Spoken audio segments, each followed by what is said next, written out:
Citizens, it's that time. You are officially in the Alert Zone. Welcome to the Alert Zone TV. I'm Uncle James, the Wizard of the Alert Zone. I would love for you to become an active member or active citizen of the Alert Zone. And you can do that by hitting the subscribe button, hitting the bell so you can be notified when we dropping fire content, giving the video a like, sharing. And if you are 18 years of older and you are legally able to be armed in America, get legally armed. It is not illegal under the Constitution. Practice your Second Amendment rights. So, I want to get right down to it. I wanted to throw something out there, especially to people that's new to the Second Amendment, because as I tell people, the Alert Zone is predicated more on all different experience level with firearms. Whether you're a person that's contemplating getting into firearms, and I don't mean like for collection. I mean like not specifically to collect them, but because you want to protect yourself. Whether you're somebody that's just finally actually shopping for a firearm, whether you own one or two, and you just want to learn different things that come with it, whether you're an experienced firearm person, a collector, whatever. So I try and think about everybody. That's why I come up with the topics I come up with. And then you guys and girls out there know that sometimes I mix my life experiences in with it. So that way I can kind of help you guys navigate some things that you may or may not run into. But if you run into them, you have an idea of, hey, this is a template. And this is the best way legally to get out of this particular thing. Sometimes it may not be what you feel, but it may be the best way to legally and situationally get you to live to fight another day, if you know what I'm saying.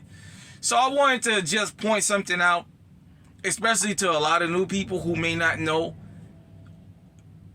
When you become legally armed, especially at home, you need to learn the laws of your state about home defense and what does that constitute. And I'll tell you what I mean. Texas has the castle doctrine, where you own trespassing on private property and you come in to commit a crime and there's a confrontation, the person can put you down. Some places have, like you in the garage or what have you, and they catch you back there. Some places like Iowa says, if the garage is attached to the home, and you hear somebody breaking in, you can go and take care of business in that garage because there's a threat, because the garage is attached to the home. But if you have a detached garage from the home, then technically you're not supposed to go out and confront somebody because they don't present a threat to you. There's no immediate threat to your life. Excuse me. If you're a new firearm owner, you need to understand all these things, because there's a lot of people in prison that was legally armed but didn't know their state law, and they used their feeling, and their feeling got them locked up. That's why I say I gotta arm you here and here, not here and here, because if I arm you here and I arm you here, you're gonna wind up dead or you're gonna wind up in jail on something silly and throwing your life away. You gotta use up here. So the way the law says it, and I know a lot of times the law-abiding citizen is at a disadvantage, but the way the law says it is, if somebody is not broken the window and actually entered your home, you can't put them down. If they're in your home and you catch them and they start running and they're able to get out the door, under the law, you can't chase them down and take them out. You may can chase them down and hold them at bay, but you cannot chase them down and take them out. Now, I know a lot of people may say, man, ain't nobody. I'm just telling you what to do so you can legally still be out here.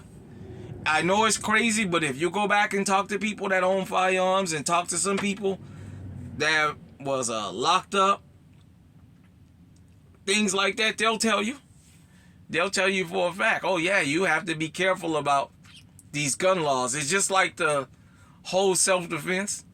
You can't start an argument with somebody out in public and then turn around and shoot them and say, oh, that's self-defense.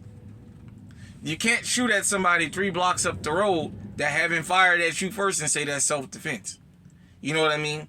So I just start bringing up the home aspect of it was something that needed to be discussed, because a lot of people don't know their state laws, their city laws, and they don't understand. Some places you can do things you can't do in other places. Now, I have to go back and revisit the Iowa law. I know at one time it was if the garage is detached, you can't go out there and confront the person. You're supposed to dial 911, yippee, and wait to see if they're going to show up. However, I know for a while there was a fight to try and get that changed, because at the end of the day, once the police get involved and the insurance people got to come up, well, you already know all that. So,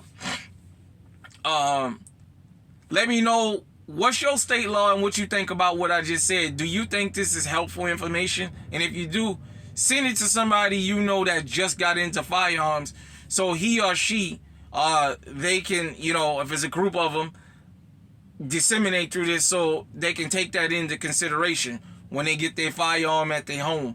That, okay, I need to know what the laws are so that I can make sure I protect myself within the confines of the law, unless it's really life-threatening. You know what I mean? If my garage is detached and I see somebody in there, you know, what does the law say about me confronting them?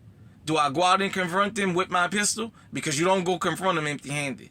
Or is it one of those laws where you dial 911 and you stay on standby and you look out the curtain or what have you? You know, I know what I'm saying might sound crazy, but you would be surprised at how much this may help to keep you alive and out of trouble. So let me know what you think about that. Was this a fruitful discussion or not?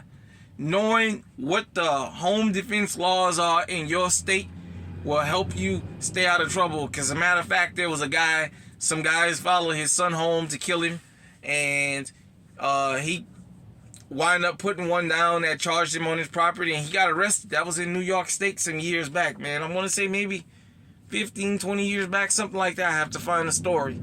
He did a little bit of time, but he wound up finally getting out of prison for it, the father. But the mob followed him home, and he was out with his son, and the guy, you know, I'll find all that. Maybe I may do a little tutorial on it, but just saying, make sure you know what the laws are in your state and that you practice them accordingly.